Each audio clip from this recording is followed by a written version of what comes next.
إن الحمد لله الذي بنعمته تتم الصالحات الذي علم القرآن خلق الإنسان وكرم وعلمه من البيان ما لم يعلم فسبحان الذي لا يحصى امتنانه باللسان ولا بالقلم نستغفره ونتوب إليه ونشهد أن لا إله إلا الله وحده لا شريك له ونشهد أن سيدنا وسندنا وحبيبنا وطبيبنا وطبيب أرواحنا محمدا عبد الله ورسوله أرسله بالحق بشيرا ونذيرا وداعيا إلى الله بإذنه وسراجا وقمرا منيرا أما بعد فقد قال الله تعالى في كلامه المجيد وفي فرقانه الحميد أعوذ بالله من الشيطان الرجيم بسم الله الرحمن الرحيم إن الله وملائكته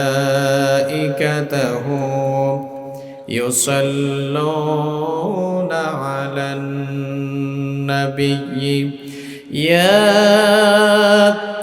أيها الذين آمنوا صلوا عليه وسلموا تسليما اللهم صل على محمد وعلى آل محمد كما صليت على إبراهيم وعلى آل إبراهيم إنك حميد مجيد اللهم بارك على محمد وعلى آل محمد كما باركت على إبراهيم وعلى آل إبراهيم إنك حميد مجيد ربي زدني علما ربي زدني علما ربي اشرح لي صدري ويسر لي أمري واحلل عقدة من لساني يفقه قولي سبحانك لا علم لنا إلا ما علمتنا إنك أنت العليم الحكيم صدق الله العظيم হৃদয়ে মুহাম্মদ চেতনায় মুহাম্মদ জীবনে মুহাম্মদ মরণে মুহাম্মদ হৃদয়ে মুহাম্মদ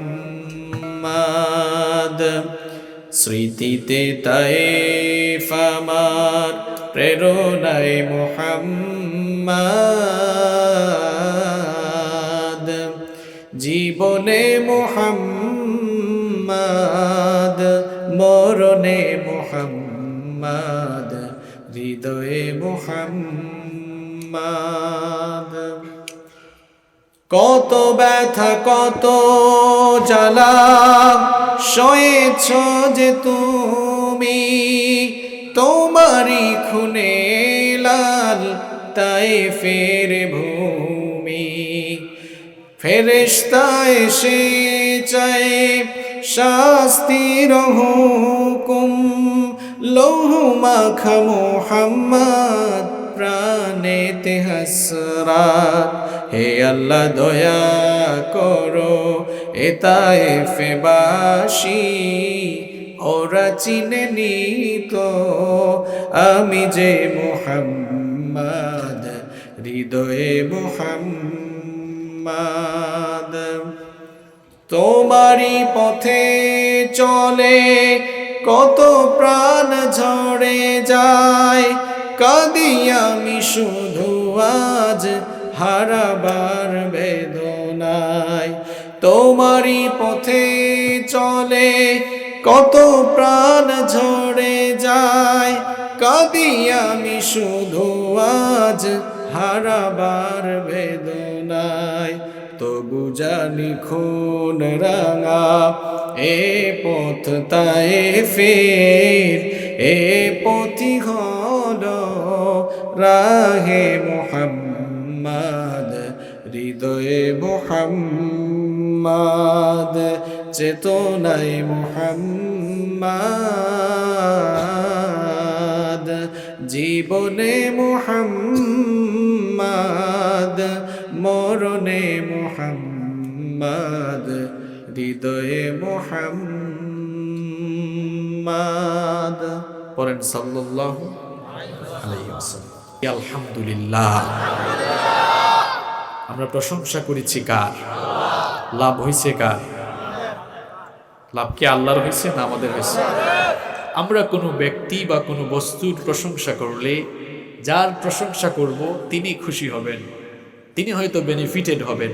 কিন্তু যখনই আমরা আমাদের রবের প্রশংসা করি আল্লাহ তাআলা তখন আমাদের প্রত্যেকের আমলনামাকে নেকি দিয়ে ফিল আপ করে দেন। সুবহানাল্লাহ পড়েন। সম্মানিত ভাইয়েরা, আল্লাহ সুবহানাহু ওয়া তাআলা এই পৃথিবীতে আমাদেরকে সৃষ্টি করেই তার দায়িত্ব সম্পন্ন করেননি, বরং পৃথিবীর মানুষদেরকে হেদায়েতের রাস্তা দেখাবার জন্য, সহজ সরল সঠিক পথের সন্ধান দেওয়ার জন্য আল্লাহ তাআলা যুগে যুগে পথ প্রদর্শক হিসাবে অসংখ্য পয়গাম্বর তথা নবী এবং রাসূল পাঠিয়েছেন, যারা যুগে যুগে মানুষদেরকে হেদায়েতের পথে আহ্বান করেছেন। নবুয়তের সেই ধারাবাহিকতা শুরু হয়েছিল পৃথিবীর প্রথম মানুষ এবং প্রথম নবী সাইয়েদনা আদম আলাইহিস সালাম থেকে, এবং নবুয়তের এই দরজাকে বন্ধ করা হয়েছে আমাদের প্রাণপ্রিয় নবী রাহমাতুল লিল আলামিন বিশ্ব নবী মুহাম্মাদুর রাসূলুল্লাহ সাল্লাল্লাহু আলাইহি ওয়াসাল্লামের মাধ্যমে। আল্লাহ তাআলা পৃথিবীতে যত নবী এবং রাসূল পাঠিয়েছেন, সকল নবী রাসূলদের চাইতে আল্লাহ তাআলা আমাদের নবীকে সবচাইতে বেশি সম্মান আর মর্যাদায় ভূষিত করেছেন। সুবহানাল্লাহ কইতে মন চাইল না? পৃথিবীতে আল্লাহ এত নবী পাঠালেন, সকল নবীদের চাইতে আমাদের নবীকে আল্লাহ তাআলা সবচাইতে বেশি মর্যাদা দিয়েছেন। সুবহানাল্লাহ। আল্লাহ রাব্বুল আলামিন বিশ্ব মানবতার হেদায়েতের জন্য এই পৃথিবীতে যত নবী আর রাসূল পাঠালেন, সকল নবীদেরকে আল্লাহ তাআলা যে কোয়ালিটি, যে গুণগুলো দিয়েছিলেন, সকল নবীদের গুণাবলীকে একত্রিত করে একা আমাদের নবীকে আল্লাহ দান করে দিয়েছেন। এইভাবে করে সকল নবীদের থেকে আল্লাহ তাআলা মর্যাদার দিক থেকে আমাদের নবীকে সবচাইতে বেশি মর্যাদাবান বানালেন, আর সৌন্দর্য দিলেন এত বেশি। এই পৃথিবীর সবচাইতে সুন্দর সুপুরুষ ছিলেন সাইয়েদনা ইউসুফ আলাইহিস সালাম, যাকে দেখলে চোখ ফেরানো যেত না। এই দুনিয়ার অর্ধেক সৌন্দর্য আল্লাহ তাআলা তাকে দান করে দিয়েছিলেন, যাকে দেখে সেই যুগের মিশরের সুন্দরী রূপসী নারীরা ফল কাটতে গিয়ে নিজেদের আঙ্গুলগুলো কেটে ফেলে দিয়েছিল। এত সৌন্দর্য আল্লাহ তাকে দিয়েছিলেন। আমাদের মা উম্মুল মুমিনিন আয়েশা রাদিয়াল্লাহু আনহা বলেছেন, যেই সকল সুন্দরী রূপসী নারীরা ইউসুফ আলাইহিস সালামকে দেখে ফল কাটতে গিয়ে নিজেদের আঙ্গুলগুলো কেটে ফেলে দিয়েছিল, আল্লাহর কসম করে বলছি, তারা যদি একটিবার আল্লাহর নবীকে দেখতো, তাহলে আল্লাহর নবীর রূপের মুগ্ধ হয়ে গিয়ে শুধুমাত্র তাদের হাতের আঙ্গুল নয়, কোন ফাঁকে যে কলিজা কেটে ফেলতো তারা টেরও পেত না। আল্লাহর নবীর সাহাবীদের মুখ থেকে শুনুন আমার নবীর সৌন্দর্য কেমন ছিল। আন জাবির বিন সামুরা রাদিয়াল্লাহু আনহু قال رأيت رسول الله صلى الله عليه وسلم في ليلة إضحيان। জাবির বিন সামুরা রাদিয়াল্লাহু আনহু হাদিসটি বর্ণনা করেছেন, বিশ্বনবী সাল্লাল্লাহু আলাইহি ওয়াসাল্লামকে তিনি দেখলেন। তিনি বলেছেন, আমি একবার চাঁদনি রাতে আল্লাহর নবীর মায়াবী চেহারার দিকে তাকালাম। ওয়া আলাইহি হুল্লাতুন হামরা, আল্লাহর নবী সেদিন লাল রঙের একটি চাদর পরিধান করেছিলেন। ফাজআলতু আনজুরু ইলা রাসূলিল্লাহ সাল্লাল্লাহু আলাইহি ওয়াসাল্লাম ওয়া ইলাল কমার, আমি একবার আল্লাহর নবীর মায়াবী চেহারার দিকে তাকাই আর আরেকবার আকাশের ওই পূর্ণিমার চাঁদের দিকে তাকাই। ফাইদা হুয়া ইনদি আহসানা মিনাল কমার, আমার কাছে মনে হলো আকাশের ওই পূর্ণিমার চাঁদের চাইতো আমার নবীর মায়াবী চেহারা খানি আরো বেশি ঝলমল করছিল। এইভাবে করে আল্লাহ তাআলা তার হাবিবকে সৌন্দর্য দিলেন আর মর্যাদা দিয়েছেন সমস্ত নবীদের চাইতে কম না বেশি। আজকে আমার নবীর শান মান নিয়ে কথা হবে ইনশাআল্লাহ। আমার নবীকে আল্লাহ তাআলা কত মর্যাদা দিয়েছেন দেখেন। পৃথিবীতে আল্লাহ রাব্বুল আলামিন যত নবী রাসূল পাঠিয়েছেন, সকল নবীদেরকে যখনই ডাকার দরকার হয়েছে আল্লাহ তাআলা নাম ধরে ধরে ডেকেছেন। পৃথিবীর প্রথম মানুষ এবং প্রথম নবী, পৃথিবীর সকল মানুষের বাবা সাইয়েদনা আদম আলাইহিস সালামকে যখন ডাকার দরকার হয়েছে রব্বুল আলামিন নাম ধরে ডেকেছেন। সকল মানুষের বাবা হিসাবে একটু মর্যাদা দিয়ে তো তাকে আবুল বাশার বলেও আল্লাহ সম্বোধন করতে পারতেন। যেমন আমাদের সমাজে দেখবেন কোনো মানুষ বিয়ে করার পরে যখন বাচ্চা হয়ে যায়, মনে করেন আপনাদের এলাকায় আব্দুল খালিক নামে এক লোক বিয়ে করে ফেলেছে, বিয়ে করার পর তার একটা ছেলে হয়েছে, ছেলের নাম আব্দুল করিম। এখন দেখা যায় ওই আব্দুল খালেককে অনেকে আর আব্দুল খালেক ডাকে না, বলে আব্দুল করিমের বাপ বাড়িতে আছে নাকি, এরকম ডাকে কিনা? এরকম ডাকে। আদম আলাইহিস সালাম হচ্ছেন এই পৃথিবীর সকল মানুষের বাবা। তো আল্লাহ তাআলার যখন ডাক দেওয়ার দরকার হয়েছে তখন তো আল্লাহ তাআলা চাইলে ডাকতে পারতেন হে মানব জাতির পিতা, এরকম সম্মান দিয়ে ডাকতে পারতেন কিনা? কথা বলেন। কিন্তু আল্লাহ তাআলা পৃথিবীর সকল মানুষের বাবা সাইয়েদিনা আদম আলাইহিস সালামকে যখন ডাকার দরকার হয়েছে তখন নাম ধরে সম্বোধন করেছেন, ইয়া আদম উসকুন আনতা ওয়া যাওজুকাল জান্নাতা ওয়া কুলা মিনহা রাগাদান হাইসু শি'তুমা ওয়া লা তাকরাবা হাযিহিশ শাজারাতা ফাতাকুনা মিনাজ জালিমিন। যখনই ডাকার দরকার হয়েছে আল্লাহ তাআলা দেখেছেন, ইয়া আদম, হে আদম, তুমি আর তোমার স্ত্রী আমার জান্নাতের ভেতরে সানন্দে বসবাস করো, খবরদার ওই গাছটার কাছে যেও না, গেলে ক্ষতিগ্রস্ত জালেম হয়ে যাবে, ক্ষতিগ্রস্তদের অন্তর্ভুক্ত হয়ে যাবে। যখন ডাকার দরকার হয়েছে আল্লাহ তাআলা নাম ধরে ডেকেছেন। আবার যখন নূহ আলাইহিস সালামকে ডাকার দরকার হয়েছে রব্বুল আলামিন তখন নাম ধরে ডেকেছেন, ইয়া নূহ বিত বিসালামিন মিন্না। আল্লাহ নাম ধরে ডেকেছেন হে নূহ।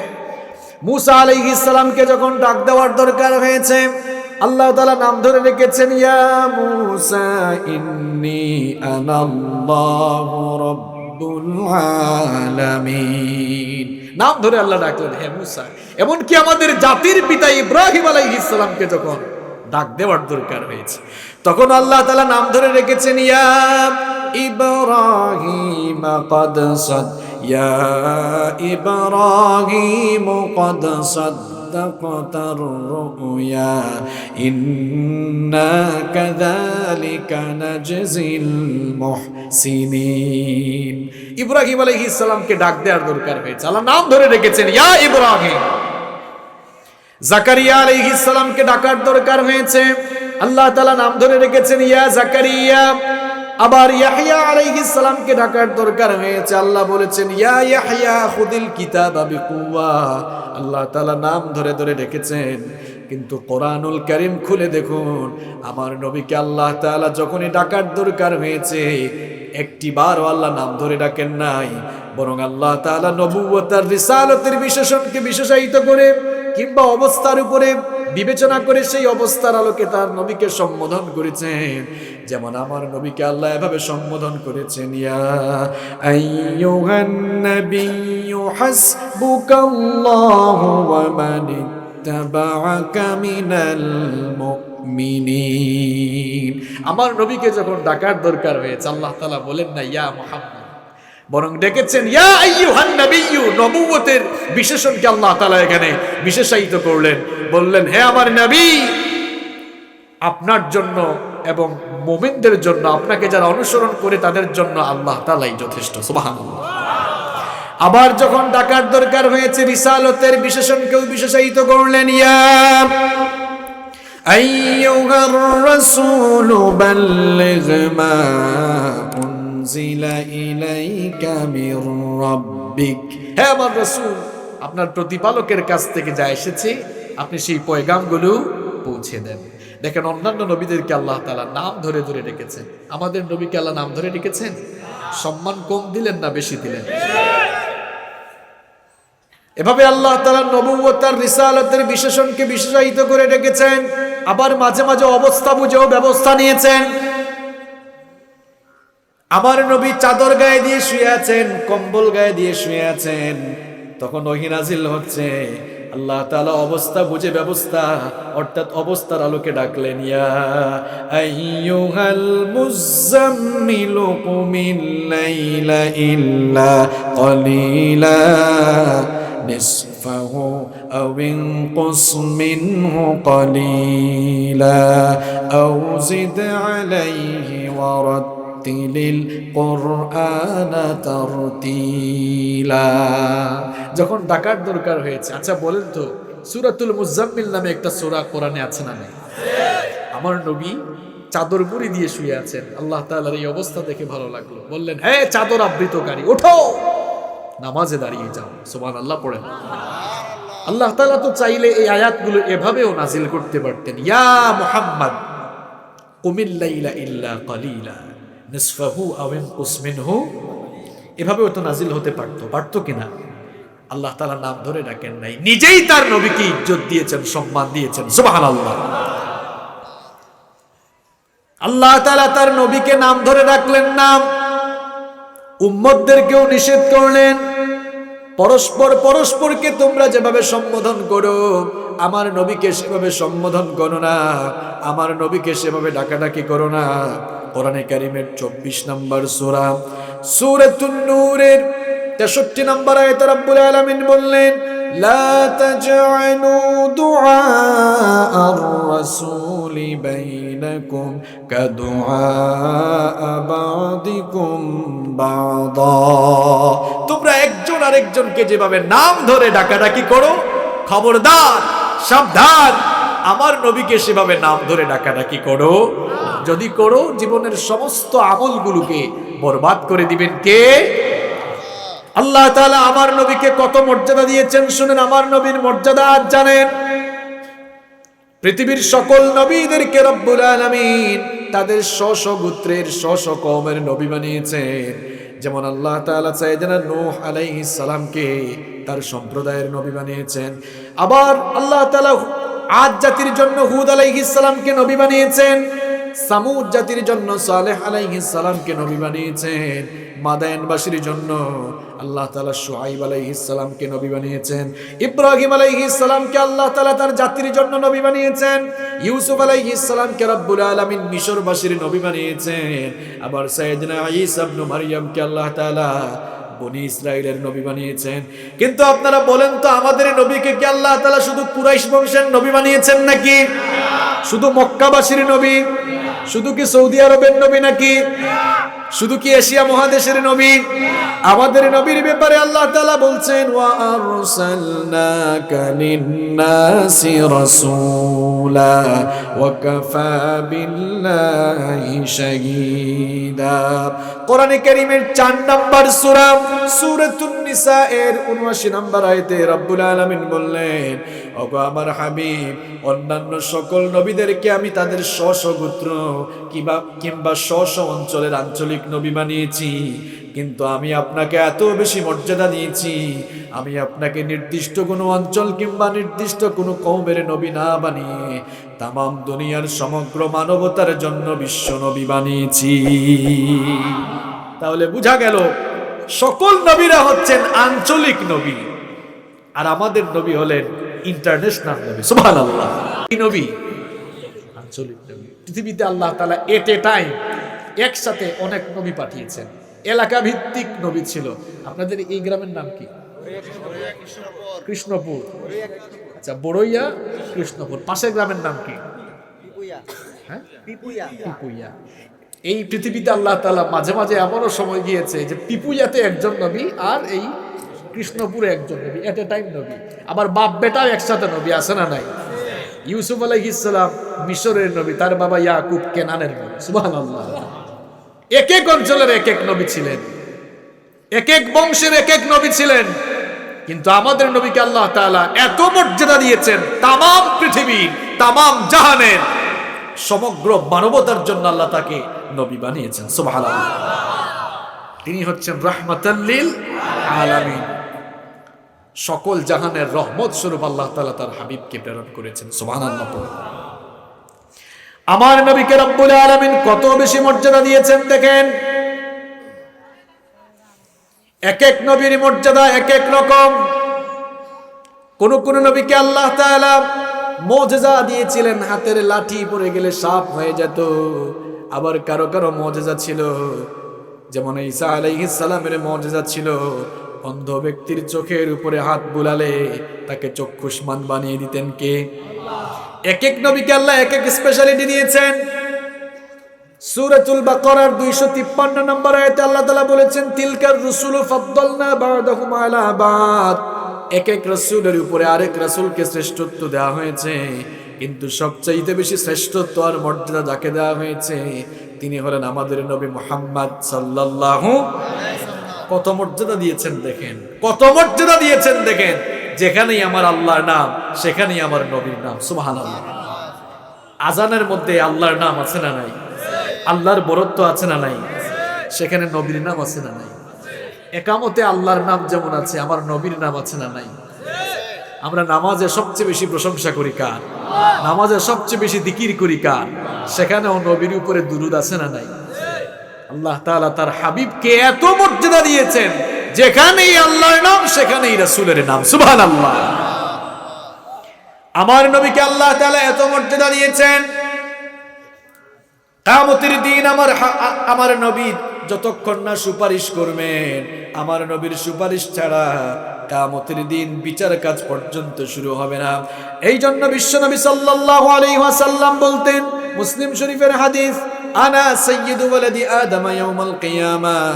কিয়ামতের দিন রব্বুল আলামিন আমাকে সকল আদম সন্তানদের নেতা বানাবেন।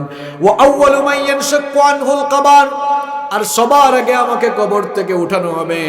শুধু তাই নয়, ওয়া আনা আউয়ালু শাফি'আ ওয়া আউয়ালু মুশাফফা, আমি হচ্ছি প্রথম সুপারিশকারী, প্রথম শাফায়াতকারী, আর আমার সুপারিশ সবার আগে কবুল করবেন কে? আল্লাহ। কিয়ামতের দিন যতক্ষণ না আমার নবী সুপারিশ করবেন ততক্ষণ পর্যন্ত হাসরের ময়দানে বিচার কাজ শুরু হবে না। আমার ভাইয়েরা, কিয়ামতের দিনটা বড় ভয়ঙ্কর হয়ে যাবে। এখন তো সূর্য মানুষের মাথা থেকে 9,30,00,000 মাইল দূরে, 9,30,00,000 মাইল দূরের সূর্য কিয়ামতের দিন মানুষের মাথার 1 কিংবা 2 মাইল উপরে নেমে আসবে। সূর্যের প্রচন্ড তাপে জমিন সেদিন তামার জমিন হয়ে যাবে। গুনাহগারদের মাথার চান্দি ফেটে মগজগুলো টকবক করে গলে গলে বেয়ে পড়তে থাকবে। আহারে সেই কঠিন দৃশ্যে আমি কিভাবে আপনাদেরকে বুঝাই।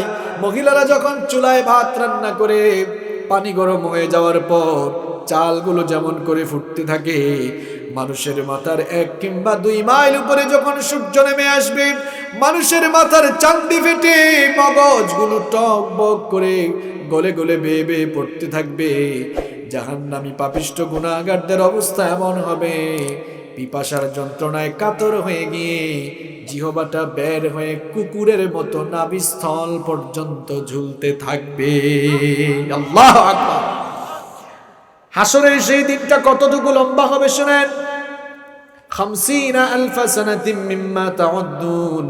আমার নবী বললেন, দুনিয়ায় যে তোমরা হিসেব করো, দুনিয়ার হিসেব অনুযায়ী বিচারের দিনটা 50,000 বছর লম্বা হয়ে যাবে।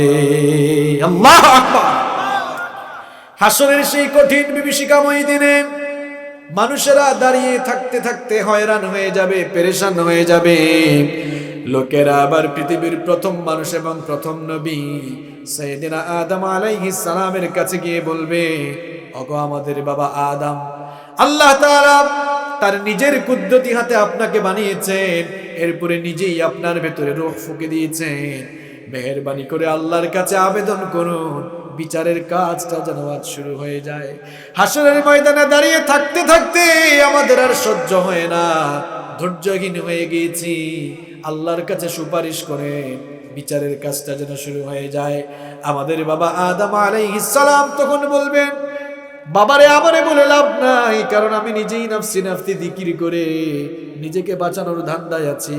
কারণ নিষিদ্ধ গাছের ফল ভক্ষণ করেছিলাম, জানি না আজ আল্লাহ তাআলা আমার সঙ্গে কি দুর্ব্যবহার করেন। আমি পারবো না, চলে যাও আমার ছেলে নূহের কাছে। লোকেরা এবার সাইয়েদনা নূহ আলাইহিস সালাম উলুল আজমি মিনার রাসূল তার কাছে যাবে।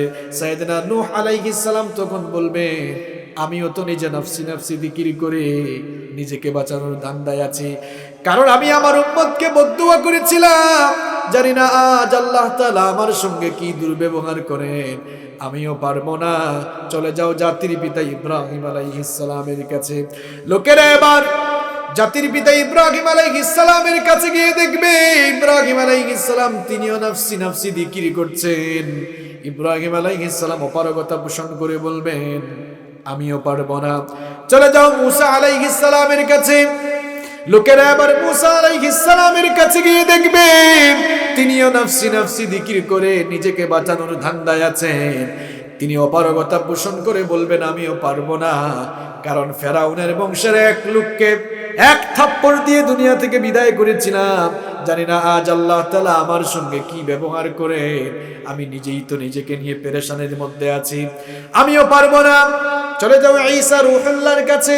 লোকেরা এবার সাইয়েদনা ঈসা ইবনে মারইয়ামের কাছে গিয়ে বলবে, হাসরের ময়দানে দাঁড়িয়ে থাকতে থাকতে আমাদের আর সহ্য হয় না, আল্লাহর কাছে অ্যাপ্লিকেশন করেন, বিচারের কাজটা যেন তিনি শুরু করে দেন। সাইয়েদনা ঈসা ইবনে মারইয়াম তখন বলবেন, আমিও তো পারবো না, কারণ খ্রিস্টানরা আমাকে আল্লাহর ছেলে বানিয়েছে, জানি না আজ আল্লাহ তাআলা আমার সঙ্গে কি দুর্ব্যবহার করেন। আমিও তো নিজেকে বাঁচানোর ধান্দায় আছি, নিজেকে নিয়ে পেরেশানি অবস্থার ভেতরে রয়েছি, এত জায়গায় ঘোরাঘুরি কোনো লাভ নাই। চলে যাও সর্বশেষ নবী, আখিরি নবী, রাহমাতুল লিল আলামিন, বিশ্ব নবী মুহাম্মদুর রাসূলুল্লাহ সাল্লাল্লাহু আলাইহি ওয়াসাল্লামের কাছে। আজকে তার সুপারিশ ছাড়া কারো সুপারিশ আল্লাহর কাছে কবুল হবে না। লোকেরা তখন বিশ্বনবী মুহাম্মদুর রাসূলুল্লাহ সাল্লাল্লাহু আলাইহি ওয়াসাল্লামের কাছে গিয়ে আরজি পেশ করে বলবে, ওগো আল্লাহর নবী, দাঁড়িয়ে থাকতে থাকতে আমাদের আর সহ্য হয় না, মেহেরবানি করে আল্লাহর কাছে অ্যাপ্লিকেশন করেন, বিচারের কাজটা যেন তিনি শুরু করে দেন। বিশ্বনবী সাল্লাল্লাহু আলাইহি ওয়াসাল্লাম তখন আরশে আজিমের নিচে গিয়ে মাকামে মাহমুদের কাছে গিয়ে তার মাথা নত করে দিয়ে আল্লাহর কুদরতি চরণে সাজদায় লুটিয়ে পড়বেন। আল্লাহ তাআলার রহমতের জরিয়ায় জোশ মারবে। আল্লাহ তাআলা ডেকে বলবেন, ওগো আমার হাবিব, ইরফা রাসাক, আপনার মাথা উঠান। সাল তুতাহু, কি চাইবেন আপনি আমার কাছে চান, কোন আবেদন করবেন করেন। আজকে আপনি যে ব্যাপারে আবেদন করবেন আর যাকে মন চায় তার জন্য সুপারিশ করে তাকে নিয়ে জান্নাতে যেতে পারবে। আমার নবীর পাওয়ার কম না বেশি? মর্যাদা কম না বেশি?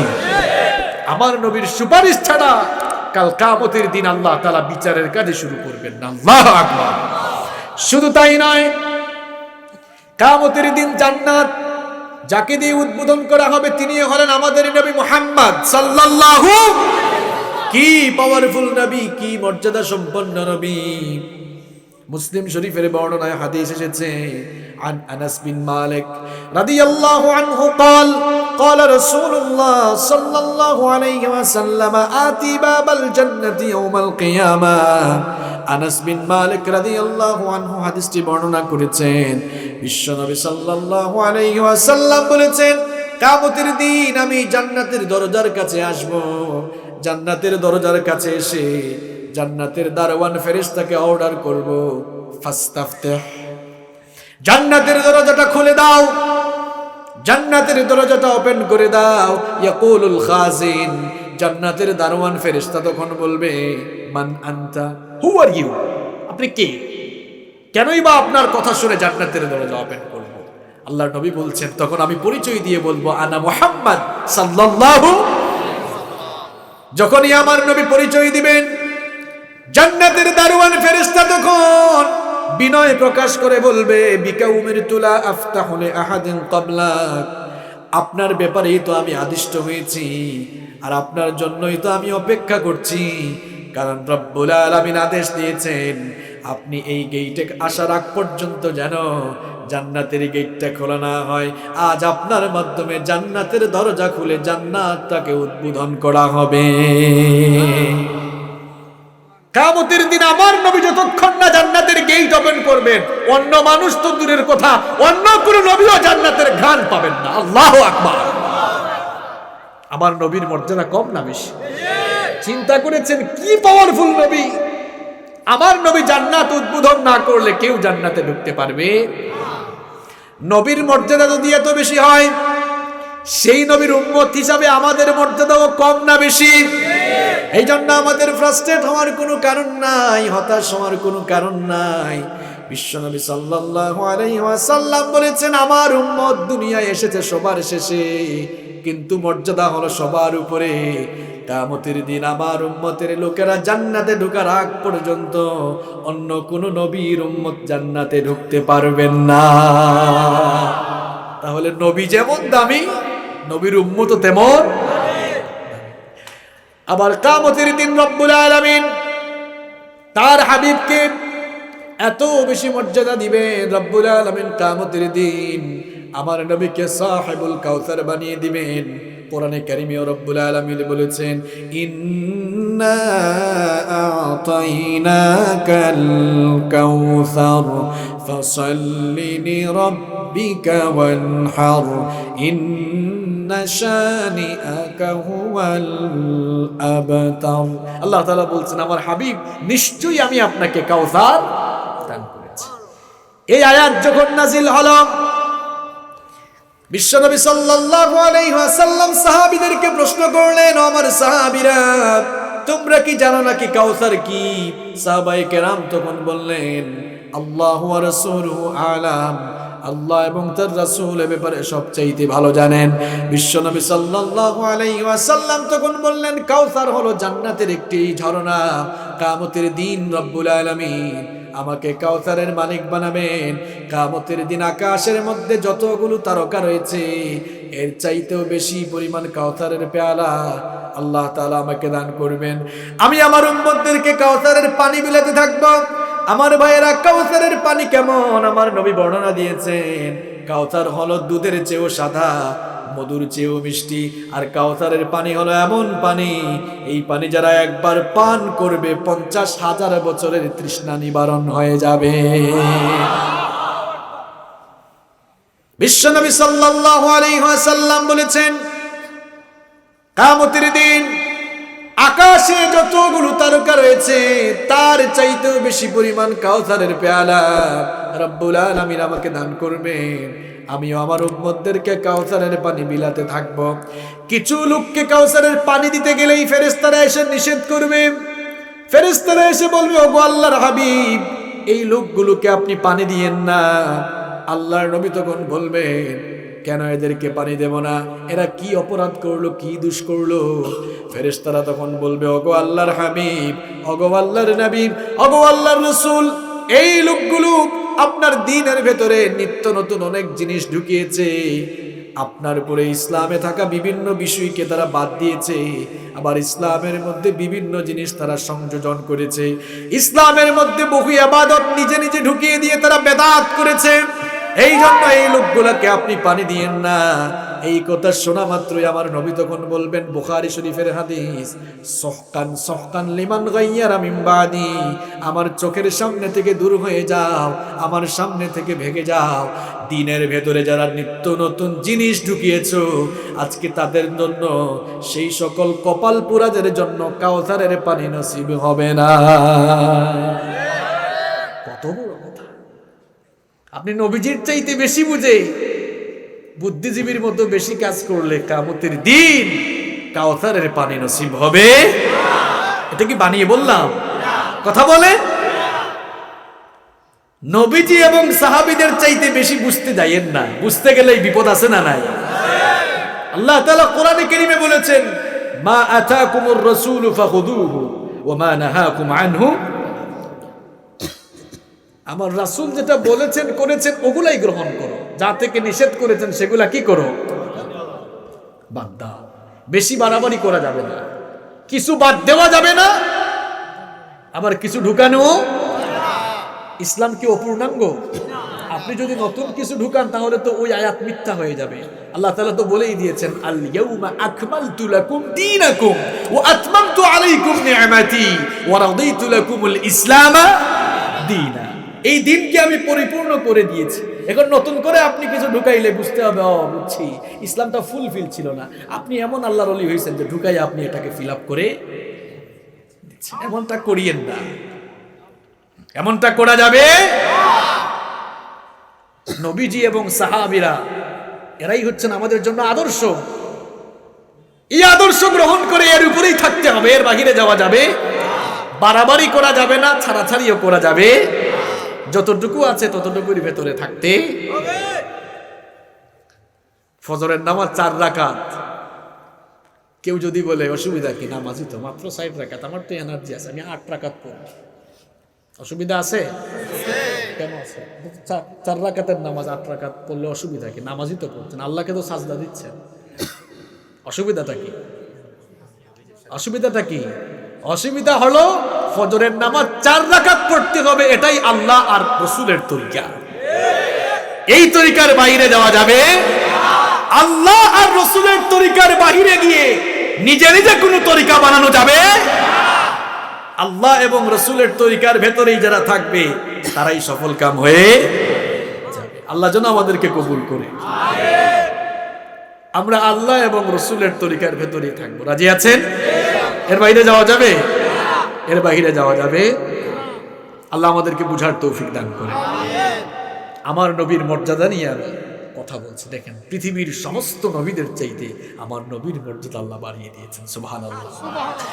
কিছু লোকেরা আজ আমাদেরকে বলে যে আমরা হুজুরের সম্মান বুঝি না, আমরা নবীজির সম্মান বুঝি না, বলি না।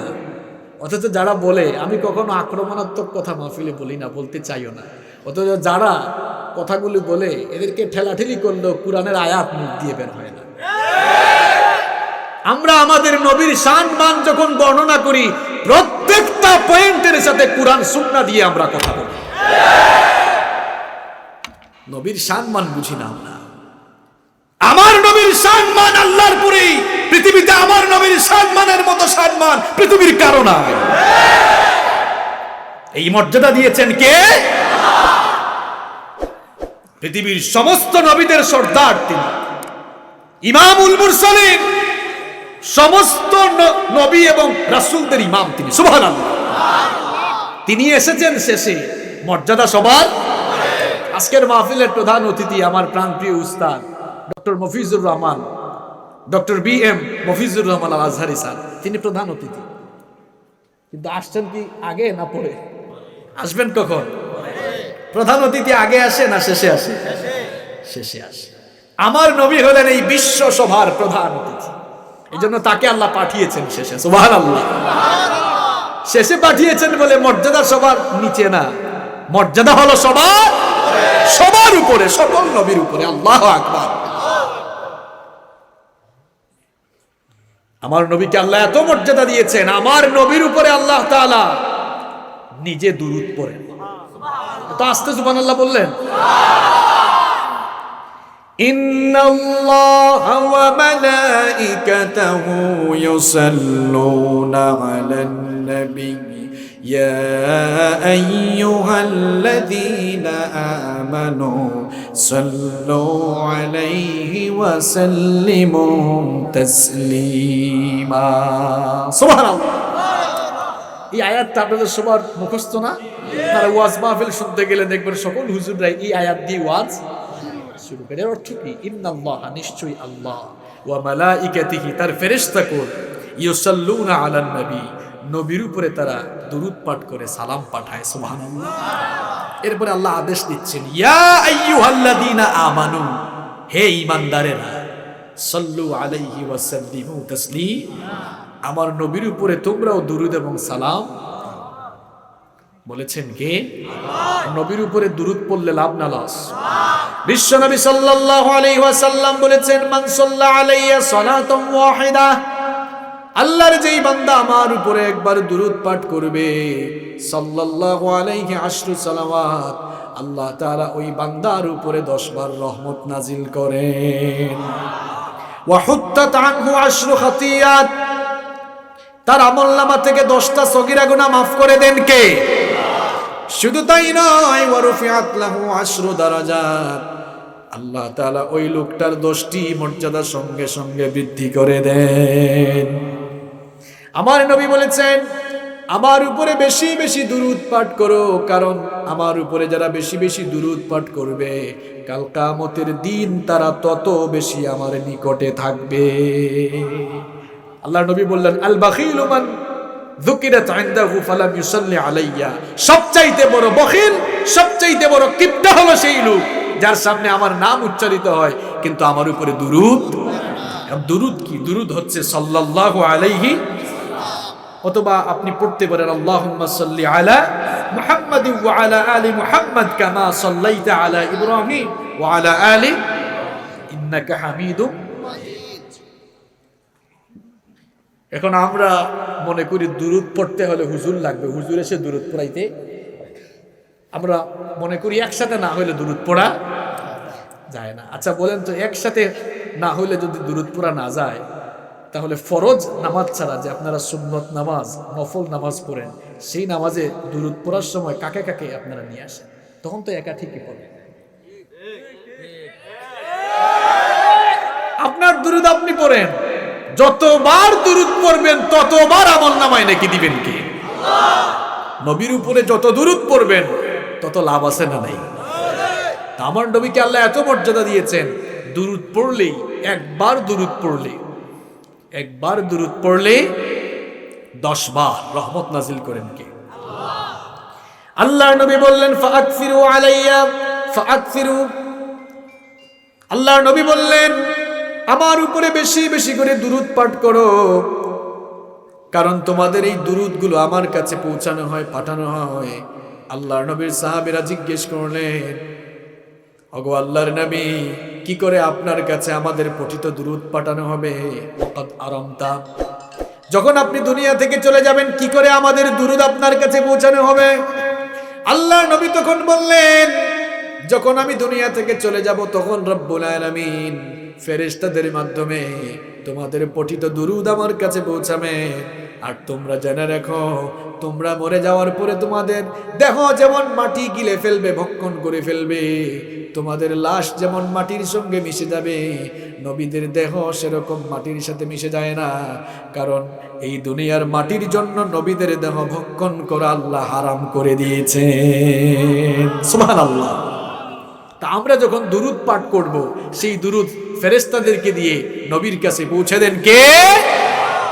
আমার ভাইয়েরা, আমার নবীর মর্যাদা এত বেশি, আমার নবীর সম্মান আমি আর কি বর্ণনা করব। আল্লাহ তাআলা নিজেই তার নবীর সম্মান বর্ণনা করতে গিয়ে, নবীর চরিত্রের ব্যাপারে তার চারিত্রিক প্রশংসা করতে গিয়ে আল্লাহ তার নিজের নামটাই নবীর জন্য বরাদ্দ করে দিয়েছে। আল্লাহ, এটি হচ্ছে আল্লাহ তাআলার জাত, সত্তাগত নাম। এটি ছাড়াও আল্লাহ তাআলার অসংখ্য সিফাতি নাম রয়েছে। তার মধ্যে আল্লাহ তাআলার একটি সিফাতি নাম হলো আজিম। আজিম, এটি কার নাম? সবাই তো বললেন না, একটা আওয়াজ দিয়ে বলেন, আজিম এটি কার নাম? আল্লাহ তাআলা তার নবীর চরিত্র বর্ণনায় এই আজিম শব্দ ব্যবহার করলেন। আবার কোরআনুল কারীমের শ্রেষ্ঠত্ব বর্ণনায়ও তার এই নিজের নাম তিনি উৎসর্গ করলেন। সুবহানাল্লাহ। ওয়ালাকাদ আতাইনাকা সাবআম মিনাল মাথানি ওয়াল কুরআনাল আজিম। নবী, আমি আপনাকে নিত্য পাঠনীয় সপ্তবাক্য দিয়েছি, আর আমি আপনাকে কোরআনে আজিম দান করেছি। সুবহানাল্লাহ পড়েন। আবার আমার নবীর চারিত্রিক প্রশংসায়, চরিত্রের সার্টিফিকেট দিতে গিয়ে রব্বুল আলামিন তার নিজের সিফাতি নাম বরাদ্দ করে দিলেন। ওয়া ইন্নাকা লাআলা খুলুকিন আযীম। নিশ্চয়ই আপনি এক সুমহান আদর্শের উপরে প্রতিষ্ঠিত। আমাদের দেশে অনেকে সার্টিফিকেট দেয় না, চরিত্র সার্টিফিকেট দেয় কিনা? চেয়ারম্যান সাহেব দেন, উপজেলা চেয়ারম্যান সাহেব দেন, এমপি সাহেব দেন, মন্ত্রী মহোদয় দেন না? তো মানুষের চরিত্রের সার্টিফিকেট মানুষ দেয়। মানুষের চরিত্রের সার্টিফিকেট কে দেয়? মাঝে মাঝে দেখা যায় যে চরিত্রের সার্টিফিকেট দেয় তার নিজের চরিত্রই ঠিক নাই। কিন্তু আমার নবীর চরিত্রের সার্টিফিকেট দুনিয়ার কোনো মানুষ দেয় নাই, দিয়েছেন স্বয়ং। এমন এক চরিত্র, এমন এক চরিত্র, as a child, as a father, as a teacher, as a leader, as a lawgiver, as a lawmaker, as a grandfather, as a husband, as a politician, as a commander, as a reformer of the Muslim society, Muhammad is the Superman of the world. মানুষের জীবনের সকল দিক এবং বিভাগের জন্য যিনি অনুসরণীয় এবং অনুকরণীয় আদর্শ, তিনি হচ্ছেন মুহাম্মদ সাল্লাল্লাহু আলাইহি ওয়াসাল্লাম। এই জন্য রব্বুল আলামিন কোরআনুল কারীমের 33 নম্বর সূরা সূরাতুল আহজাবের 21 নম্বর আয়াতে বললেন, লাকাদ কানা লাকুম ফি রাসূলিল্লাহি উসওয়াতুন হাসানাতুন লিমান কানা ইয়ারজুল্লাহা ওয়াল ইয়াওমাল আখির ওয়া যাকারাল্লাহা কাসীরা। আল্লাহ তাআলা বললেন, তোমাদের মধ্যে যারা আল্লাহ আর আখিরাত দিবসের আশা রাখে তাদের জন্য আমার নবীর জীবনের ভেতরে সর্বোত্তম আদর্শের নমুনা রয়েছে। সুবহানাল্লাহ। এমন এক আদর্শ আমার নবীর, যেই আমার নবীর বায়োগ্রাফি পড়েছে, যেই আমার নবীর সিরাত পড়েছে, যেই আমার নবীর জীবনী পড়েছে, সেই আমার নবীকে প্রশংসা করতে, আমার নবীকে নিয়ে ভালো মন্তব্য করতে বাধ্য হয়েছে। সে যে ধর্মের মানুষ হোক, হিন্দু হোক, বৌদ্ধ হোক, খ্রিস্টান হোক, যে কোনো ধর্মের মানুষ হোক, আমার নবীকে নিয়ে যারা পড়াশোনা করেছে, আমার নবীর বায়োগ্রাফি যারা স্টাডি করেছে, সবাই আমার নবীজির প্রশংসা করতে বাধ্য, যে ধর্মেরই মানুষ হোক। দেখেন, মহাত্মা গান্ধীর নাম শুনেছেন আপনারা? লোকটা হিন্দু ধর্মের মানুষ, আবার ভারতের এক অবিসংবাদিত নেতা। ব্রিটিশ বিরোধী আন্দোলনের এক অন্যতম নেতা তিনি ছিলেন। ফাদার অফ ইন্ডিয়া তাকে বলা হয়। তিনি রাসূল করিম সাল্লাল্লাহু আলাইহি ওয়াসাল্লামের বায়োগ্রাফি যখন পড়লেন, গুগলে সার্চ দিবেন আপনারা, গুগলে সার্চ দিলেই দেখবেন নবীজিকে নিয়ে যারা সুন্দর সুন্দর কমেন্ট করেছে সব চলে আসবে সেখানে। তো মহাত্মা গান্ধী আমার নবীর জীবনী পড়লেন। আমার নবীর জীবনী পড়ে তিনি এক চমৎকার মন্তব্য করে বসলেন। তিনি বললেন, ইসলাম didn't come through the sword in this world. আমি তো শুনেছি এতদিন পৃথিবীতে ইসলাম নাকি তরবারির মাধ্যমে এসেছে। আসলে পৃথিবীতে ইসলাম তরবারির মাধ্যমে এসে নাই। আমি মুহাম্মাদের জীবনী পড়ে দেখেছি পৃথিবীতে ইসলাম এসেছে মুহাম্মাদের চারিত্রিক সুবাস দিয়ে। কোন মুসলমানের কথা বলেন? তিনি আরো বললেন, নবীজির জীবনী পড়ার পরে এক চমৎকার মন্তব্য করে বসলেন। তিনি বললেন, I have studied lot of biographies in my life, but the biography of prophet Muhammad was an unique, unparalleled and fantastic biography which I have ever read. তিনি বললেন, আমি আমার ক্ষুদ্র এই জীবনে বহু মানুষের বায়োগ্রাফি পড়েছি, বহু মানুষের জীবনী পড়েছি, কিন্তু মুহাম্মদ পড়েন সাল্লাল্লাহু আলাইহি ওয়াসাল্লামের জীবনী পড়ে আমি দেখলাম তার ব্যক্তিত্ব এমন, তার স্ট্যাটাস, তার পার্সোনালিটি হলো এমন, তাকে নিয়ে অন্য কারো সঙ্গে কোনো তুলনা চলে না, কারণ তিনি হলেন ইউনিক, আনপ্যারালাল, অনন্য এবং অতুলনীয় এক ব্যক্তি, যার সঙ্গে পৃথিবীর কোনো মানুষের তুলনা চলে না। আল্লাহু আকবার। লোকটা হিন্দু, কিন্তু নবীজির জীবনী পড়েছে, পুরো জীবনী পড়েছে, এই জন্য নবীজিকে চিনতে পেরেছে। জানেন, দেখি তো একটু প্রশ্ন করি আপনাদেরকে, নবীজির পুরো জীবনী একবার হইলেও পড়েছেন এমন কে কে আছেন? হাত তোলেন। কয়টা হাত উঠলো? আমরাই তো আমাদেরকে আশেক রসুল দাবি করি। এটা কোন জাতের আশেক রসুল আমরা হইলাম যে এখনো রসুলের জীবনী একবার পড়তে পারলাম না? নবীজির পুরো জীবনী পড়লাম না, জানলাম না, এজন্য আমার নবীকে এখনো আমরা চিনতে পারি না। আমাদের প্রত্যেকের ঘরে নবীর জীবনী সংক্রান্ত বই পুস্তক থাকার দরকার আছে না নাই?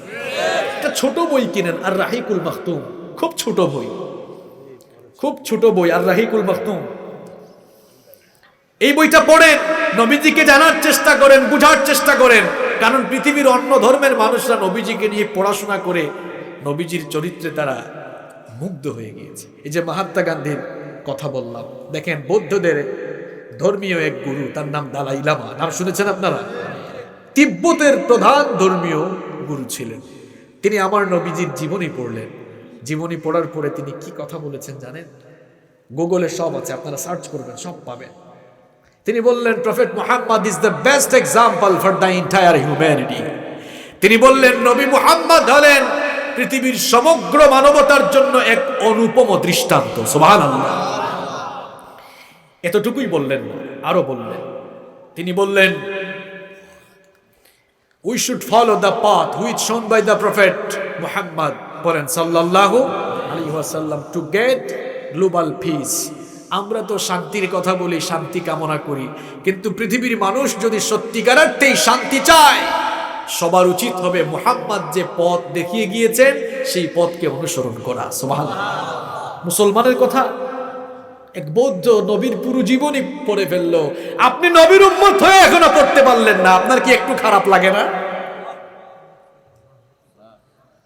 শুধু হিন্দু আর বৌদ্ধ নয়, বহু খ্রিস্টানরা আবুল তাবুল খ্রিস্টান। দেখেন না এই লোকগুলো কারা? মাইকেল এইচ হার্ট, নাম শুনেছেন আপনারা? মাইকেল এইচ হার্ট মোটামুটি আমাদের দেশ সহ পৃথিবীর বিভিন্ন দেশে তার সুনাম সুখ্যাতি রয়েছে। সে একটি বই লিখেছে, এটা আপনারা সবাই জানেন, দি 100, বিশ্বের 100 শ্রেষ্ঠ মনীষীর জীবনী। তিনি তার সেই বইয়ের মধ্যে আদম আলাইহিস সালাম, নূহ আলাইহিস সালাম, ইউসুফ আলাইহিস সালাম, ইব্রাহিম আলাইহিস সালাম, ঈসা আলাইহিস সালাম, এমনকি Isaac Newton, Benjamin Franklin, Dalai Lama, এদের জীবনী তিনি সেখানে উল্লেখ করেছেন। টোটাল কতজন? সবাই বলেন কতজন? পৃথিবীর বিখ্যাত 100 মানুষের জীবনী তিনি তার ওই বইয়ে উল্লেখ করেছেন। লোকটা ধর্মীয় দিক থেকে খ্রিস্টান। কোন ধর্মের? তিনি তো ঈসা আলাইহিস সালামের অনুসারী, যাকে তারা যিশু খ্রিস্ট বলে।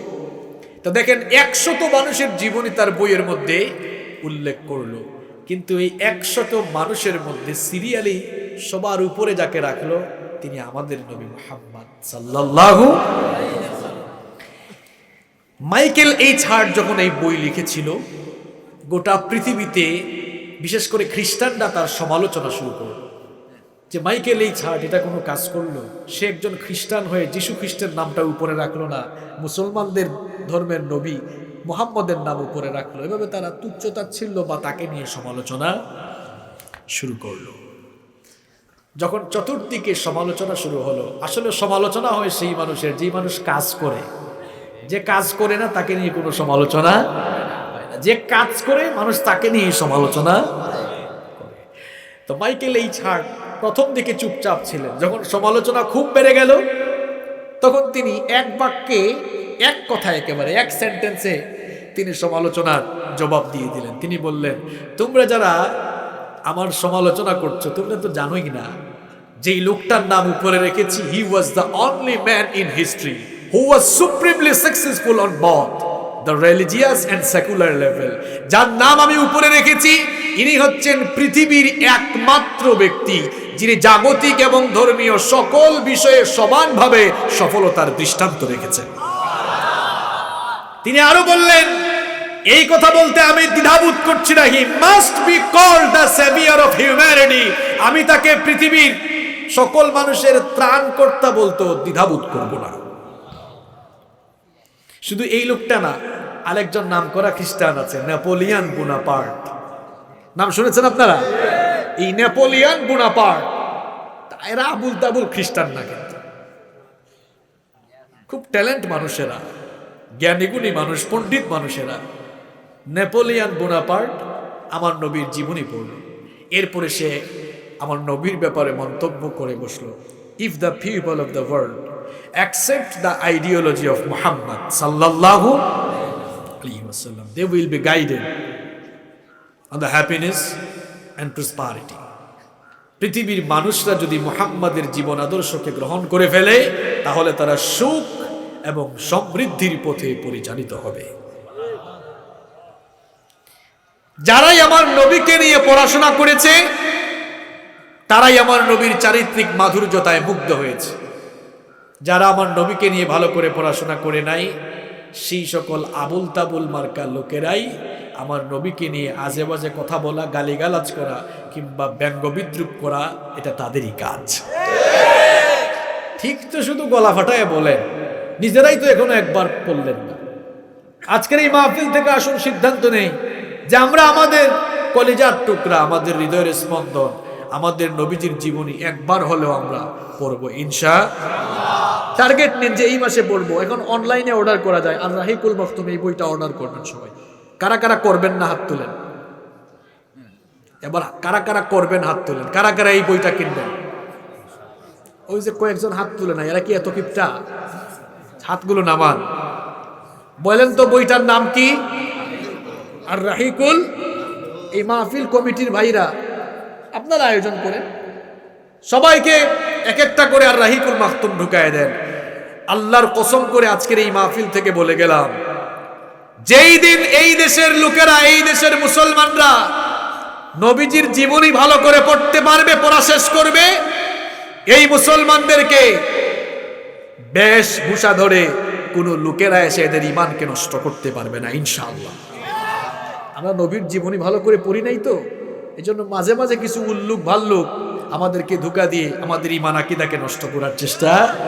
যদি আমরা নবীর জীবনী বুঝে ফেলতে পারি, নবীর জীবনী পড়তে পারি, ইনশাআল্লাহ কোন উল্লুক ভাল্লুক আমাদের ইমানকে ধ্বংস করতে পারবে।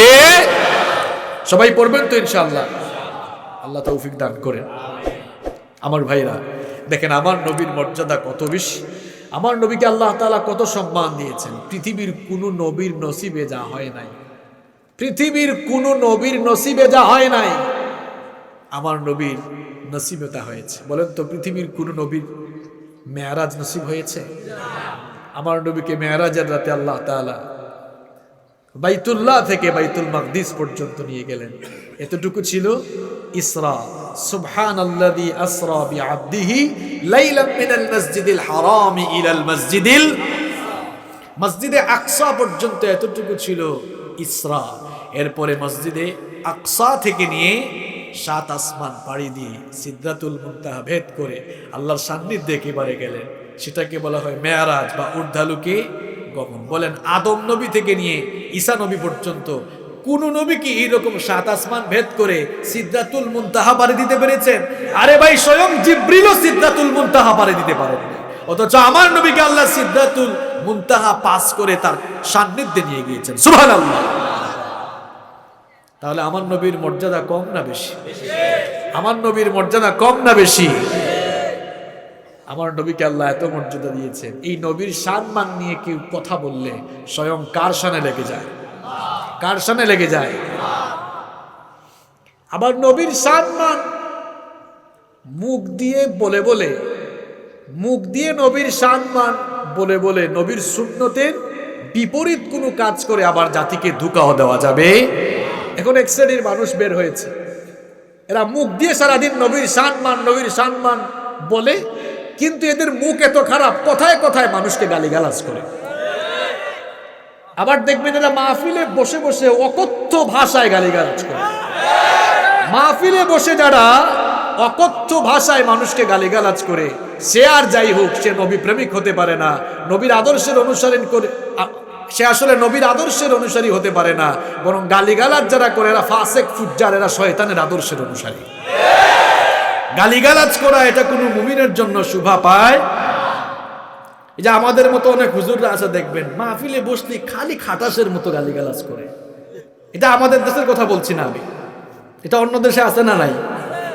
আছে না নাই? আবার মুখ দিয়ে সব সময় শান বলে, কিন্তু মুখ দিয়ে সম্মান বের হয় না। ওই সম্মান বলে বলে মানুষকে ধোঁকা দিচ্ছে, আর নিজেরা নিজের উদ্দেশ্য নিয়ে আছে না নাই? আমার নবীর মর্যাদা আল্লাহ এত বেশি দিয়েছেন। আমার নবীকে কেউ গালি দিলে, কেউ আঘাত করলে প্রতিঘাত স্বয়ং আল্লাহ করেন। সুবহানাল্লাহ। কিভাবে করেন জানেন? বুখারী শরীফ থেকে শোনাচ্ছি, দেখেন কোনো কিচ্ছা কাহিনী না।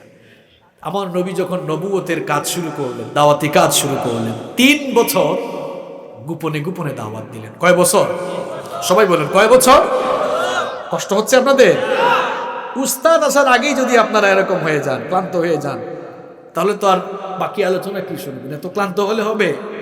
আসেন একটু ক্লান্তি দূর করে দিই। আমরা একটা তাকবীর দিব। প্রথমে যারা বিয়ে করে ফেলছেন বিবাহিতরা দিবেন, এরপরে অবিবাহিতরা। দেখি এই অঞ্চলের বিয়াইতে আর অবিয়াইতে যারা বিবাহিত কাদের এনার্জি বেশি একটু দেখা যাক। হ্যাঁ, এরপরে আমরা সবাই মিলে দেব। প্রথমে বিবাহিত ভাইরা দিবেন। বিবাহিত ভাইরা আপনারা প্রস্তুত? বিবাহিত ভাইরা প্রস্তুত? আপনাদের জির আওয়াজ তো ছোট, দেখি আপনাদের তাকবীরের আওয়াজটা কেমন? লিল্লাহি তাকবীর। অবিবাহিত ভাইরা শুনছে, শুনে শুনে হাসতেছে। এবার অবিবাহিত ভাইদের পালা, তারা দেখিয়ে দিবে তাদের এনার্জি কেমন আছে। সবাই প্রস্তুত? প্রস্তুত? লিল্লাহি তাকবীর। আপনাদের তো এনার্জি আর চার্জ বেশি থাকবে না, স্বাভাবিক। বিয়ে করেন নাই আপনারা?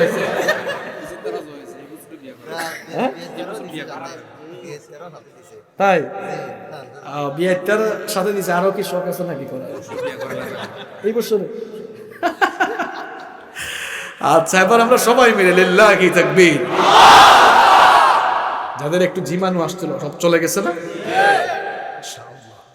দেখেন আমার ভাইয়েরা, আমার নবীকে কেউ আঘাত করলে প্রতিঘাত করেন কে? কেউ গালি দিলে গালির জবাব দেন কে? সম্মানিত ভাইয়েরা, 3 বছর গোপনে গোপনে দাওয়াত দিলেন। এরপরে আল্লাহ তাআলা ওহী নাযিল করলেন, ওয়া আনযির আশীরাতাকাল আকরাবিন। এবার আপনি প্রকাশ্যে দাওয়াত দেন। যখন এই ঘোষণা আসলো, তখন তিনি সাফা পাহাড়ে চলে গেলেন। সাফা পাহাড়ের নাম শুনেছেন তো আপনারা? হজ এবং উমরা করেছেন কে কে? হাত তুলেন তো। মাশাআল্লাহ। চান্দিনার মানুষের টাকা পয়সা বেশি তো, কাম শেষ, হাত নামান। আল্লাহ যারা যেতে পারে নাই, প্রত্যেকে যেন যেতে পারে সেই তৌফিক আর সুযোগ দাও। সবাই যেতে চান তো? মন আমার কাঁদে রে, দিল আমার কাঁদে রে, যেতে সোনার মদিনা। মন আমার কাঁদে রে, প্রাণ আমার কাঁদে রে, যেতে সোনার মদিনা। ওই মদিনার পথের ধুলি, ওই মদিনার পথের ধুলি জোড়ায় মনোবেদনা।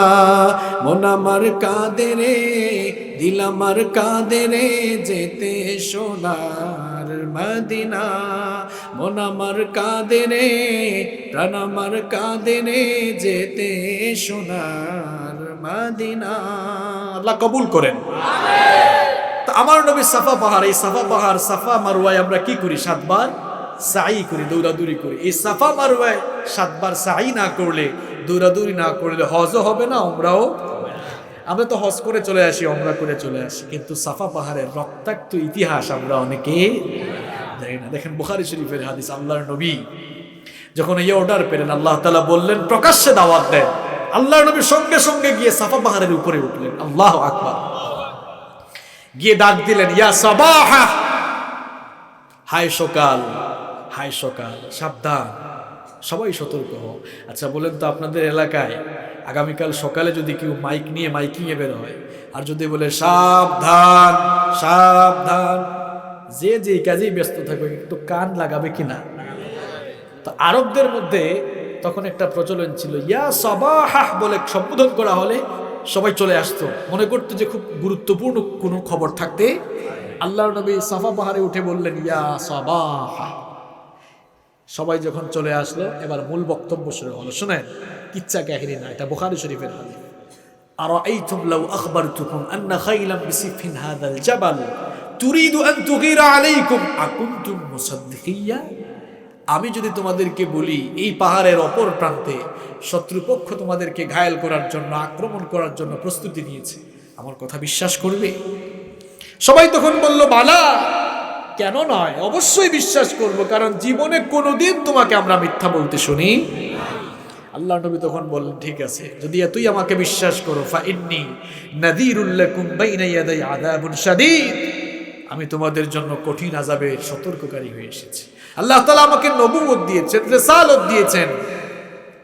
আমার নবুয়ত আর রিসালাত মেনে নিয়ে ঈমান গ্রহণ করে, ইসলাম গ্রহণ করে মুসলমান হয়ে যাও। এই কথা শোনা মাত্রই তাদের কলিজায় জ্বালাপোড়া শুরু হয়ে গেল। তারা বলল, মা জামাতানা ইল্লা লিহাদা, এইসব বলার জন্য কি আমাদেরকে এখানে ডেকে নিয়ে এসেছো?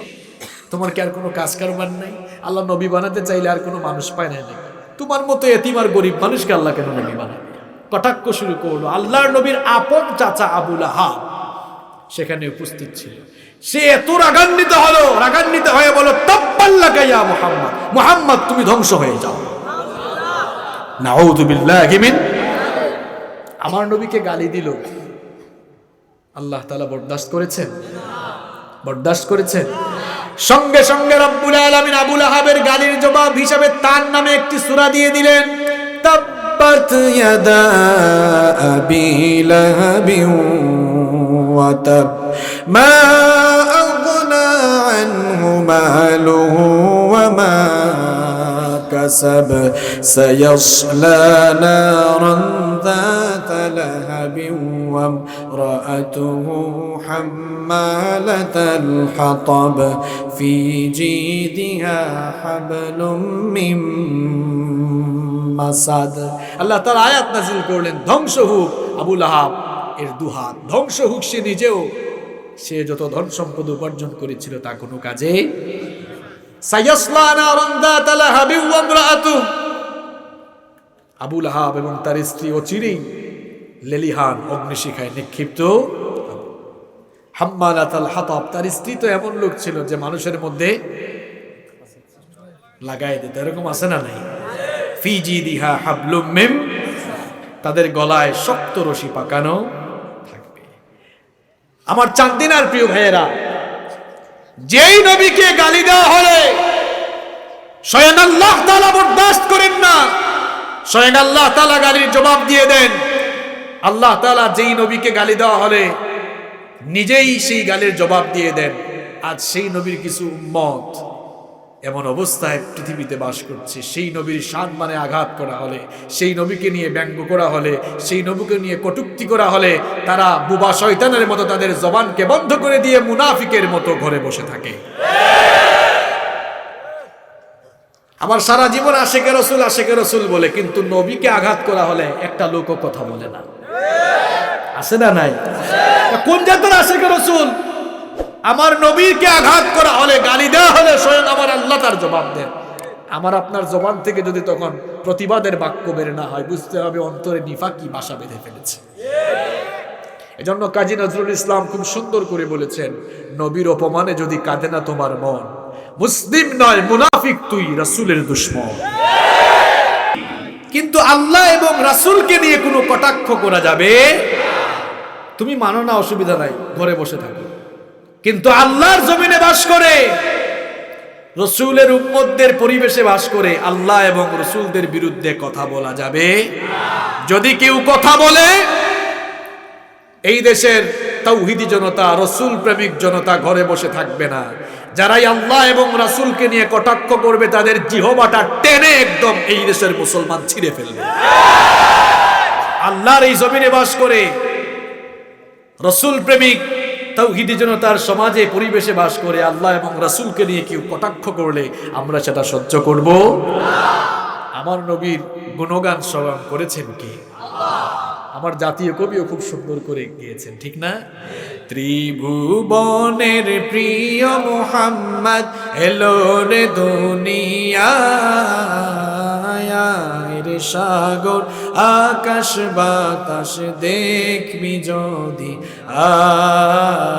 আয়, রে সাগর আকাশ বাতাস দেখবি যদি আয়।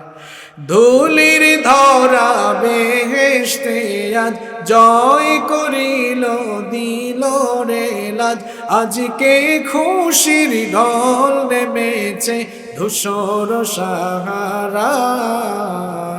সাহারায়, রে সাগর আকাশ বাতাস দেখবি যদি আয়, রে সাগর আকাশ বাতাস দেখবি যদি আয়। আল্লাহু আকবার। আমার জাতীয় কবি আমার নবীকে নিয়ে কত সুন্দর সুন্দর গান গেয়েছেন, তাই না? কিন্তু এমন অনেক কপালপোড়া কবি আছে যারা আমার নবীকে নিয়ে কবিতা লিখতে পারে নাই, আমার নবীর শান শৌকত বর্ণনা করতে পারে নাই, বরং যেখানেই সুযোগ পেয়েছে সেখানে ইসলামের বিরোধিতা করেছে, যেখানেই সুযোগ পেয়েছে আজান নিয়ে কটূক্তি করেছে। আর আমরাও এমন কপালপোড়া জাতি, আজান নিয়ে যারা কটূক্তি করে এদেরকে আমরা এনে খুব মর্যাদাও দিতে জানি। এই সোনু নিগম এই দেশে এসেছিল, সোনু নিগমের কথা কি ভুলে গিয়েছেন নাকি? মনে আছে আপনাদের? যেই সোনু নিগম আজান নিয়ে কটূক্তি করেছিল, সেই আজান কটূক্তিকারী লোককে আমরা মর্যাদা দিয়েছি। শুধু তাই নয়, যারা কবিতা লিখেছিল আজানের ধ্বনি যখন শুনি তখন আমার কাছে মনে হয় বেশ্যা যেন তার খরিদ্দারকে ডাকছে। নাউজুবিল্লাহ তো বললেন, কিন্তু এই লোকদেরকেই আমাদের সমাজ আর রাষ্ট্র সম্মাননায় ভূষিত করেছে। যারা আজান নিয়ে, ইসলাম নিয়ে, আল্লাহ কিংবা নবীকে নিয়ে এমন আজে বাজে কথা বলে, এরা সমাজ আর রাষ্ট্রের সম্মান পাওয়া তো দূরের কথা, এরা কোনো মুসলমানের বাসার টয়লেট পরিষ্কার করার যোগ্যতা রাখে না। আমরা আমাদের নবীর মর্যাদার ব্যাপারে কথা বলছিলাম। আমার নবীকে আল্লাহ তাআলা কত মর্যাদা দিয়েছেন দেখেন। আমার নবী যখন আল্লাহ তাআলার কাছে কোনো কিছু চেয়েছেন সেটা হাত তুলে বলাও লাগে নাই, যখন মনে মনে চেয়েছেন তখনই আল্লাহ তাআলা তার ইরাদা, তার ইচ্ছা পূরণ করে দিয়েছেন। সুবহানাল্লাহ পড়েন। মক্কা থেকে মদিনায় আমার নবী হিজরত করলেন। মুসলমানদের প্রথম কিবলা ছিল বাইতুল মুকাদ্দাসের দিকে। সেই বাইতুল মুকাদ্দাসের দিকে ফিরে তিনি সালাত আদায় করছেন, কিন্তু মনে চায়, মনের ইচ্ছা, আরে যদি বাইতুল্লাহর দিকে মুখটা ফিরিয়ে নামাজ পড়তে পারতাম তাহলে মনে শান্তি লাগতো। এটা মনে মনে তিনি ইচ্ছা পোষণ করেছেন। এখন আমাদের ভেতর বাহিরের খবর জানেন কে? নাকি আমাদের ভেতরের খবর আল্লাহ জানেন না? জানেন কি না? আমাদের বাহিরে যা আছে, ভেতরে যা আছে, সব জানেন কে? ইন্নাল্লাহা লা ইয়াখফা আলাইহি শাইউন ফিল আরদি ওয়ালা ফিস সামা। আকাশ জমিনের কোনো কিছুই আল্লাহর কাছে গোপন নাই। আমরা কোনোটা প্রকাশ করি আর না করি, সব জানেন কে? বিশ্বনবী সাল্লাল্লাহু আলাইহি ওয়াসাল্লাম যোহরের নামাজে দাঁড়িয়ে বাইতুল মুকাদ্দাসের দিকে ফিরে সালাত আদায় করছেন, কিন্তু মনটা চায় বাইতুল্লাহর দিকে ফিরে যদি সালাত আদায় করতাম তাহলে খুব ভালো লাগতো, মনে শান্তি পেতাম। আমার নবী এই ইচ্ছা পোষণ করেছেন, এই অভিপ্রায় পোষণ করেছেন। তার ইচ্ছার কথা জানেন কে? রব্বুল আলামিন নামাজে থাকা অবস্থায় জিবরিলকে পাঠালেন। 2 রাকাত নামাজ শেষ হলো, জিবরিল ওকে নিয়ে নামাজের ভেতরে এসে জানালেন, قد نرى تقلب وجهك في السماء।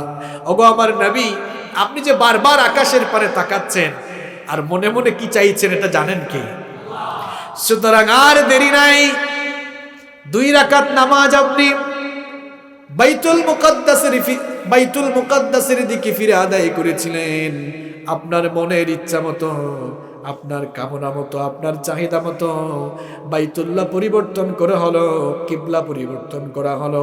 ফালানুওয়াল্লিয়ান্নাকা কিবলাতান ترضاها فول وجهك شطر المسجد الحرام الله أكبر আপনার মনের ইচ্ছা পূরণ হলো বাকি 2 রাকাত আপনি এবার বাইতুল্লাহর দিকে ফিরে আদায় করেন সুবহানাল্লাহ হজ উমরা করতে গেলে আপনারা ওই মসজিদটি দেখে আসবেন মসজিদে কিবলাতাইন নামে ওই মসজিদ এখনো আছে আমিও গিয়েছি সেই মসজিদটা এখনো আছে না নাই আমার নবী আল্লাহর কাছে কোনো কিছু চাইলে চাওয়ার আগেই হাতও তোলা লাগে না চাওয়া মাত্রই পূরণ করেন কে এই মর্যাদা আমার নবীকে দিয়েছেন কে আমার নবীকে আল্লাহ তাআলা এত মর্যাদা দিয়েছেন এই পৃথিবীতে আল্লাহ তাআলা যত নবী রাসূল পাঠিয়েছেন নবী রাসূলদের মুজিজা আল্লাহ তাআলা নবী রাসূলদের নবুয়তের রিসালাতের সত্যতা হিসাবে তাদেরকে মুজিজা দিয়েছেন আল্লাহ তাআলা যখনই যে নবীকে মুজিজা দিয়েছেন ওই নবী দুনিয়া থেকে ইন্তেকাল হওয়ার সাথে সাথে তার মুজিজার পাওয়ার শেষ হয়ে গিয়েছে যেমন আল্লাহ তাআলা সাইয়েদনা মূসা আলাইহিস সালামকে মুজিজা দিয়েছিলেন তিনি যখন তার হাত বগলের নিচে রেখে বের করতেন তার হাত এত বেশি শুভ্র হয়ে যেত এত বেশি আলোকোজ্জ্বল হয়ে যেত মনে হতো যেন সূর্যের আলোর ন্যায় তা ঝলমল করছে